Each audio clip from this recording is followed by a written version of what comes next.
The Duke and Duchess of Sussex appeared at one public event as the nation honoured the monarch's historic 70-year-long reign. Harry and Meghan joined some 40 royals at the national service of Thanksgiving at St Paul's Cathedral in London on Friday, June 3. Angela Levin, author of Harry, a biography of a prince, told The Sun, "The thing that really stood out for me on that day was Harry's anger. He wears his emotions on his face and he looked absolutely furious. He could have been feeling lots of things. I don't know whether he had a wave of feeling at what he had given up.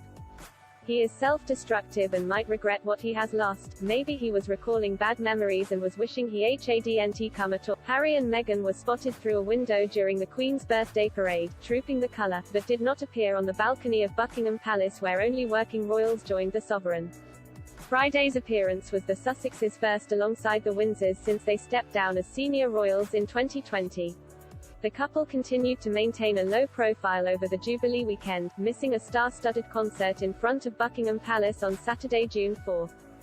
A spokesperson for the couple said the Duke and Duchess were spending the day privately as they marked the first birthday of their daughter Lilibet. The Sussexes enjoyed a private picnic at Frogmore Cottage in Windsor along with family friend and photographer Misan Harriman, who photographed Lilibet in a blue dress and white bow to mark the occasion.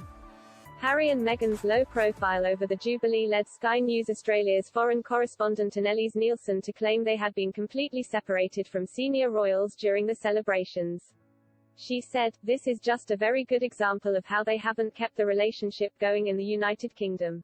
But they had every potential to play a more significant part in the Jubilee weekend, but they really were sidelined.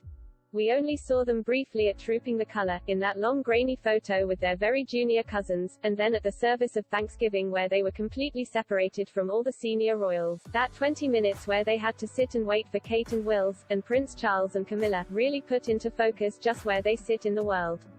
They are outsiders." Lady Colin Campbell claimed the couple had missed a Guildhall reception after the service at St Paul's because they were worried about only being third-tier royals. Speaking to GB News, she claimed, "They are worried their brand has been irretrievably damaged by the fact the whole world knows that they have only third-tier roles." Meanwhile, the trial of two men, including one accused of being a white supremacist who allegedly described the Duke and Duchess of Sussex's son Archie as an abomination that should be put down in his online podcast, is due to continue today. According to the prosecution, Christopher Gibbons, 38, also called for Harry to be prosecuted and judicially killed for treason in the Black Wolf radio chat show he hosted with Tyrone Patton Walsh, 34, a jury was told on Tuesday. The pair are said to have hated mixed-race relationships and used Harry's marriage to Meghan as an example. Mr. Gibbons, of Carshalton, South London, and Mr. Patton Walsh, of Romford, Essex, are on trial at Kingston Crown Court. They have pleaded not guilty to encouraging acts of extreme right-wing terrorism through their podcast between March 3, 2019 and February 9, 2020.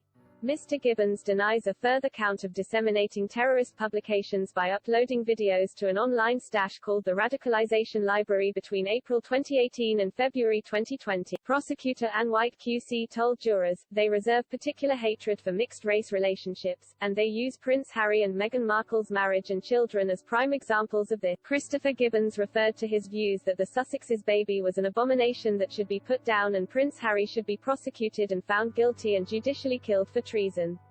The trial continued.